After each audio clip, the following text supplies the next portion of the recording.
Bonjour à tous, c'est l'heure du C'est lundi, que lisez-vous sur le blog des lectures de Maya. Alors, petite semaine de lecture pour moi finalement parce que j'ai peu pris les transports en commun, que j'ai beaucoup glandé chez moi, que j'ai fait d'autres choses et pourtant j'ai lu la semaine dernière un livre que j'ai adoré. Le soir, je me battais dessus pour le lire, pour ne pas m'endormir.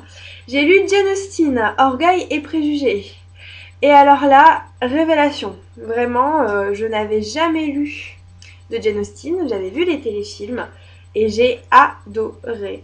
Tout simplement. Alors, j'avais adoré les téléfilms, donc déjà ça présageait pas mal de bonnes choses. Donc là, pour Orgueil et Préjugés, on suit la famille Bennett, plus précisément l'une de leurs 5 filles, Elisabeth. Et donc cette famille anglaise du 19e siècle, qui n'est pas des plus aisées mais pas non plus des plus pauvres, le rêve de leur mère, finalement, c'est de voir ces 5 filles mariées. Et dans leur voisinage, arrive un monsieur, je suis totalement nulle avec les prénoms, donc c'est monsieur Bingley, c'est ça. Monsieur Bingley, ses 2 sœurs et un de ses amis, monsieur Darcy. Voilà. Et donc, bien sûr, la mère se met tout de suite en tête de marier ce monsieur à sa fille aînée, Jane. Et finalement, ce monsieur Darcy, qui est plutôt d'une bonne allure, etc., est en fait exécrable au premier abord, très orgueilleux. Bien sûr, le titre c'est Orgueil et préjugés, donc je vous laisse deviner le pourquoi du quoi, voilà. Et donc ce monsieur Darcy finalement dédaigne totalement lors d'une soirée leur fille Elisabeth, ce qui entraîne la enfin, elle l'aime pas quoi, la haine, on va pas dire la haine, mais presque envers celui-ci, voilà, tout le monde est pareil. Donc on suit finalement l'histoire de cette demoiselle qui d'abord soutient sa sœur Jane qui est amoureuse de ce monsieur Bingley, mais qui n'est pas assez de bonne famille pour l'épouser, au dire de ses sœurs. On suit Elisabeth totalement décontenancée devant les farces de sa mère qui mais vraiment hors des bonnes convenances, hors des bonnes attitudes, voilà. Elisabeth qui suit également le devenir de ses sœurs, donc notamment l'une des plus jeunes, Lydie, qui est totalement dévergondée, qui n'a que 16 ans, mais qui court après tous les militaires qui sont dans la ville alentour. Donc voilà. Et puis, bien sûr, la relation entre Elisabeth et ce monsieur Darcy, qui laisse bien présager des choses. Voilà. Bref, Jane Austen, Orgueil et Préjugés, très bon livre. Alors, je vous le disais la semaine dernière, ce dont je suis le plus étonnée, c'est la façon dont c'est écrit. C'est très facile à lire, quoi. C'est, voilà. Alors, quand on a... Enfin, moi, j'aime bien lire les grands classiques, vous le savez. Quand je lis, voilà, des auteurs français du même époque, des fois c'est horriblement long, faut l'avouer quoi, même si on a beau aimer, je veux dire, c'est quand même vachement dur à lire, voilà, si vous lisez du Stendhal ou autre, des auteurs pas forcément contemporains à Jane Austen, mais voilà, c'est super dur à lire. Et là, Jane Austen, une fois qu'on a passé le Mrs. machin, monsieur machin, Mister machin, voilà, c'est un peu redondant, c'est quand même très très facile à lire, voilà, il n'y a pas de description super longue sur leur robe, sur les balles, sur les maisons, c'est ça qui est bien. Ça passe très bien quand c'est fait et il y a beaucoup d'actions. Alors bien sûr, les actions, c'est pas... voilà, hein, je vous cache pas, il n'y a pas de... il y a pas de duel, il n'y a pas de machin, mais c'est toujours de l'action dans le sens où on parle beaucoup de dialogues dans ce livre. Et beaucoup d'événements qui se passent, de choses qui arrivent, elle part en vacances. Enfin, voilà. Il y a des choses comme ça qui se passent perpétuellement et pas de grosses descriptions, ce qui fait que c'est très facile à lire et que donc je le conseillerais à tout le monde. Voilà, Jane Austen, Orgueil et Préjugés. Du coup, ça m'a donné envie d'en lire d'autres. Voilà, j'ai vu notamment Raison Sentiment en téléfilm, donc j'ai bien envie de le lire aussi, d'en lire d'autres de Jane Austen. Et puis ça m'a donné envie de lire d'autres choses dans le même genre, de la même histoire, et alors là, réminiscence de ma jeunesse, j'ai bien envie de lire du coup Les 4 filles du Docteur March, parce que je le regardais aussi en téléfilm quand j'étais petite, et c'est à peu près le même genre d'histoire. Et donc je me dis que bientôt je me laisserai bien tenter par ce genre d'histoire. Donc voilà, Jane Austen, Orgueil et Préjugés, en plus regardez-moi cette magnifique couverture, chez les éditions 10-18. Donc ils les ont réédités avec des couvertures tous à peu près dans le même style, voilà. Hop, ça c'est ce que j'ai lu la semaine dernière et j'ai commencé à peine mon livre voyageur que je vous présentais la semaine dernière, Shendara, donc livre 1, La légende de la pierre sacrée, par l'Arabée Sparrow. Alors ça c'est ce que je suis en train de lire, c'est ce que j'ai commencé la semaine dernière. Je vous disais, j'ai vu un peu reculons parce que je sais que c'est une série avec beaucoup de tomes. Pardon, avec beaucoup de tomes. Et donc j'ai un peu peur parce que pour l'instant j'ai pas les moyens de m'acheter la suite, surtout que j'ai regardé le prix derrière, il est quand même 24 €, donc ça fait un peu cher. Et donc je l'ai commencé et j'aime bien. C'est assez bien, c'est bien écrit, et même si on sent parfois que c'est un premier livre, ça se sent. Mais c'est quand même assez bien écrit comparé à Surella, que je n'ai toujours pas repris, que je pense ne pas reprendre avant un moment. C'est bien écrit et l'histoire de départ est intéressante. Alors en fait, on suit plusieurs personnes qui ont été découvertes dans une forêt, dans le monde de Shendara, et qui ne se souviennent plus de qui ils sont, voilà, ils ne se souviennent plus de leur passé. Et donc là, il y en a un nouveau qui vient d'arriver, qui s'appelle Kelm, voilà. Et donc il se réveille, il se souvient plus de rien, il est recueilli dans la forêt. Et en fait, à chaque fois que les femmes lianes, donc c'est les personnes qui recueillent, c'est des espèces d'arbres vivants si vous voulez, qui recueillent les personnes qu'on trouve dans cette forêt, elles les envoient vivre ensuite dans le monde de Shendara. Et donc il rejoint d'autres personnes comme lui, qui ont débarqué là il y a plusieurs années, et qui ne se souviennent plus de qui ils sont. Voilà. Alors certains ont quelques petites réminiscences. Donc ça, c'est le principe de départ. Ensuite, à côté de ça, vous avez un journal de bord d'un docteur qui nous explique qui sont ces personnes finalement à chaque fois. Donc voilà, parce qu'il y a des capteurs qui suivent cet étranger. Lui, il ne le sait pas. Voilà. Kelm est suivi par des capteurs et le journal de bord du docteur nous explique finalement pourquoi il a été envoyé là, pourquoi ensuite les autres qu'il croise ont été envoyés là. Et donc on apprend que ce sont des condamnés à mort, des prisonniers, ou des rebelles, voilà, ou autres, qui ont été envoyés dans ce monde pour le découvrir. Or, les personnes, donc je suppose qui viennent de la Terre, eux, ne savent pas qu'on ne peut pas traverser dans l'autre sens, en fait. Donc ils ne comprennent pas pourquoi ils ne reviennent pas, pourquoi déjà ils sont encore vivants, les anciens, ils ne savaient même pas qu'ils étaient encore vivants, et pourquoi ils ne sont pas rentrés. Voilà. Nous, on sait qu'ils ne voient pas cette porte, en fait, ils n'arrivent pas à faire le chemin inverse. Voilà.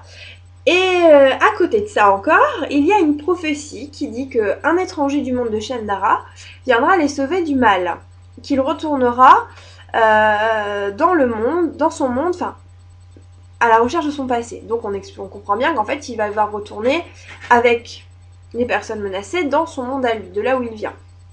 Sauf que c'est un condamné à mort. Donc là, ça promet des choses assez intéressantes de savoir, voilà, en gros, finalement, les terriens qui veulent envahir Shendara, qu'est-ce qui va se passer? La prophétie qui montre un très grand mal, qu'est-ce que c'est? Moi, je sais déjà ce que c'est parce que j'en suis à plus de la moitié. Mais voilà, qu'est-ce que c'est? Donc voilà, ça promet pas mal. Alors donc j'aime beaucoup cette idée de départ d'un monde qui a été découvert, on envoie des condamnés à mort parce qu'on ne peut pas envoyer des humains. Et ça m'a bien plu. L'idée de la prophétie au départ, ça n'était pas terrible, mais finalement, plus j'avance, plus c'est bon. Alors, on sent clairement les influences de Pierre Bottero. Derrière, dans la petite biographie de l'auteur, en effet, il y a écrit que admiratrice des écrits de J.R.R. Tolkien, Christopher Paolini et Pierre Bottero, elle laisse enfin sa plume noircir du papier en juin 2008. Alors c'est clairement, oui, Pierre Bottero, moi je le retrouve beaucoup, notamment donc, dans le personnage féminin qui s'appelle Oriane, si je ne me trompe pas. Voilà, Oriane, qui ressemble beaucoup à Elana. Voilà, donc à part que c'est pas une marchande, mais voilà, c'est une combattante, elle manie l'épée plutôt, mais voilà, elle me fait... Enfin, dès que j'ai lu, avant même que je lise derrière la petite biographie, j'avais clairement reconnu du Elana.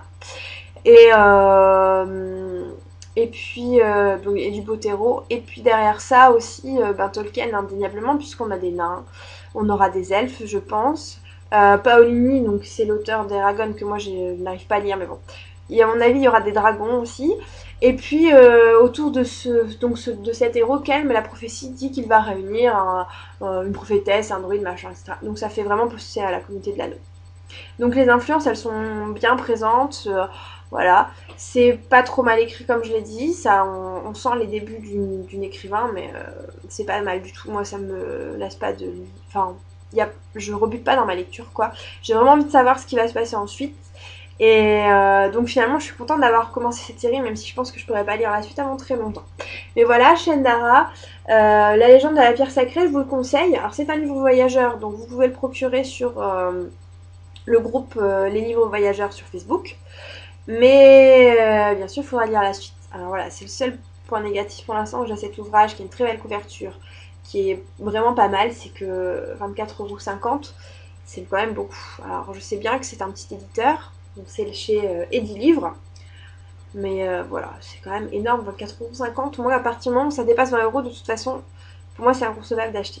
Voilà, donc même si c'est des petits éditeurs, je préfère à la limite la mauvaise édition des étrangers du temps, donc où je vous avais dit que finalement ma lecture avait été un peu inconfortable parce que c'est un petit format et qu'il est mal enfin la reliure est vraiment bon marché, faut le dire, mais bon, il coûte que 10 € quoi. Donc là moi ça me fait pas mal au cœur d'acheter ce livre et je suis très contente. Mais 25 €, c'est un peu cher quand même, voilà. Je suis désolée, je lance un appel, je sais que c'est des petites maisons d'édition, mais ça fait un peu cher. Bon. Voilà, donc je compte le lire cette semaine. Cette semaine, j'ai beaucoup de transports en commun de prévu. Et donc je compte lire un peu plus. Alors j'attends toujours, comme je vous l'ai dit la semaine dernière, un manuscrit. Vous saurez bientôt de qu'est-ce que c'est. Je pense que j'aurai le droit de vous en parler, puisque l'auteur m'a demandé de faire une chronique derrière, si j'ai bien compris. Donc voilà. Donc si j'ai ce manuscrit, j'abandonne tout, c'est lui qui passe en priorité. Voilà. Et alors l'autre grosse priorité de la semaine, ça va être de lire Big Fan de Fabrice Collin. Voilà. Tout simplement, priorité parce que la semaine prochaine aura lieu la réunion du club de lecture de Lille, où nous devons tous lire un livre de Fabrice Collin. Et je n'ai pas commencé. J'en ai pris 2 en plus. J'ai pris celui-là et un bal de givre à New York, parce que je me suis dit que ce serait bien de lire un adulte et un jeunesse, pour voir vraiment si son style me plaît. Donc la Big Fan, que je vais lire en priorité, si j'ai pas le temps de lire l'autre, tant pis. Alors, Big Fan, c'est l'histoire d'un homme qui pense que dans les chansons de Radiohead, en fait, il y a un message caché sur la fin du monde. Voilà. Alors la couverture est juste très moche, hein, on peut le dire. C'est juste super moche, on est d'accord. Bon, l'idée est bien pensée, mais alors cette couleur orange là, non. Enfin, voilà. Et ce monsieur, il est vraiment très moche. On peut faire quand même un petit effort, même si c'est un livre un peu décalé, non.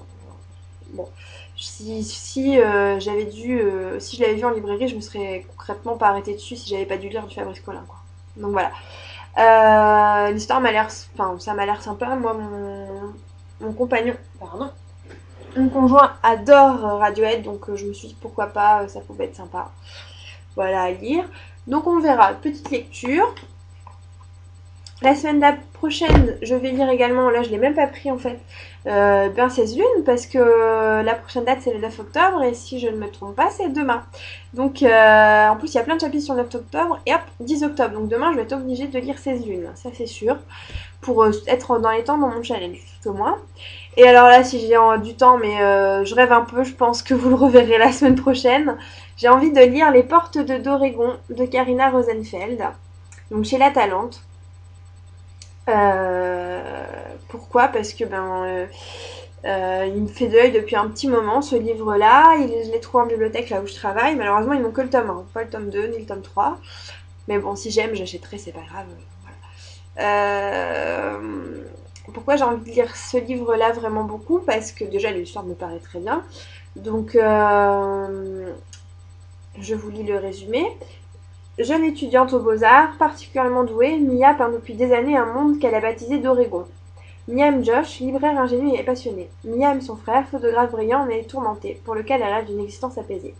Alors quand elle reçoit le secret, ce pouvoir singulier qui lui permet de pénétrer dans ses peintures, d'entrer physiquement en Oregon, elle ne peut résister au bonheur de partager avec chacun d'eux la vie dans cet univers fascinant, sans se douter qu'elle va le mettre en danger.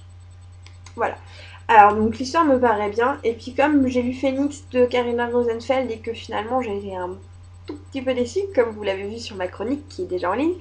Et sur les précédentes vidéos, j'ai envie d'en lire un autre pour, voilà, pour tourner dans le Karina Rosenfeld parce que j'adore cet auteur et que j'ai pas envie de rester comme ça sur Phoenix, toute dépitée. Donc je lirai Les Portes d'Oregon si j'ai le temps, mais je pense être un peu ambitieuse si j'ai le manuscrit. Si je l'ai pas, là j'aurai le temps, je pense. Là, y a pas de souci. Deux petits livres finalement, plus 19 lunes, plus 16 lunes, pardon. Ça devrait aller avec les temps de transport en commun que j'ai cette semaine. Voilà, voilà. Et bien c'est tout pour moi. Je vous souhaite une bonne semaine de lecture. J'ai été très bavarde à ce que je vois. Je suis désolée. Bonne semaine à vous tous, bonne lecture. Et puis on se retrouve la semaine prochaine pour un nouveau C'est lundi. Que lisez-vous? Dernier petit mot. N'oubliez pas de voter sur le blog ou sur la page Facebook. J'ai mis un petit sondage qui sont tous les deux en tête de liste, aussi bien sur Facebook que sur le blog. Voilà, sur est-ce que ça vous intéresse une page Twitter ou pas? Parce que je sens que ça intéresse certains. Là, pour l'instant, le bilan est un peu mitigé. On est à quasiment moite-moite. Et ça va me prendre du temps en plus, donc je voudrais savoir si ça intéresse certains d'avoir une page Twitter pour le blog. Voilà, allez, cette fois-ci j'arrête. Bonne semaine à vous!